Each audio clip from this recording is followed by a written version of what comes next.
పుష్ప సినిమాల పోలీసోళ్లకు దొరకకుండా ఎర్రచందనం మొద్దుల లారీని గాల్లో ఎగిరేసుకుంటా నడిపి తప్పించుకుంటాడు హీరో పుష్ప. కానీ బయట అట్లా నడుస్తుందా వల్ల హీరో కాబట్టి లారీని గాల్లో నడుపుతాడు కానీ అందరితో అవుతుందా? ఇక చూడు రాదుర్రి, ఎవ్వరికి అనుమానం రాకుండా టేకు మొద్దులను ట్రాలీలు వేసుకపోతుంటే కనిపెట్టి ఎట్లా దొరకబట్టిర్రో.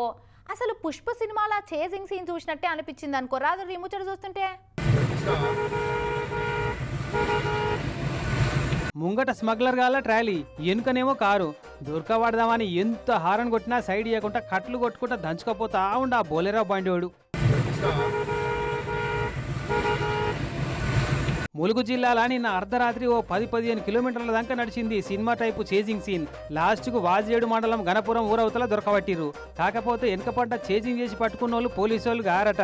ఈ ట్రాలీల టేక్ కట్టలు దాసుకపోతురని చెప్పి కనిపెట్టిన ఓ కార్ల పోతున్న కొందరు యూత్ పిలగాలట. వెంకటాపురం ఫారెస్ట్ రేంజ్ ఆఫీసులకు అప్పచెప్పి పోయిరట. ఇక వీళ్ళు ఎంట పడుతున్నారని పసిగట్టి దూరంగా బండి ఆపి పారిపోయినట డ్రైవర్ పుష్పరాజు. ఇక చూడు మీద ఉనక పట్టు బస్తాలు, కిందన్ని టేకు మొద్దులు. ఎంత పెద్ద టేకు చెట్టును పొతం పెట్టిరో గాని అనుమానం రాకుండా బాగానే సెట్ చేసిరు. అయినా దొరకబట్టిరు.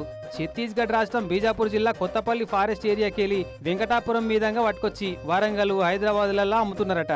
మరి ఇంత బాజాప్తా రాష్ట్రాలే దాటిస్తున్నారంటే అడుగడుక్కు అడవి శాఖ పోలీసులు పెట్టిన చెక్ పోస్టులలో చెకింగులు ఎంత చక్కదనాలు నడుస్తున్నాయో అర్థమవుతుంది అనుకుంటున్నారట ఈ చేజింగ్ ముచ్చట ఎరికైనా కామన్ పబ్లిక్ అంతా.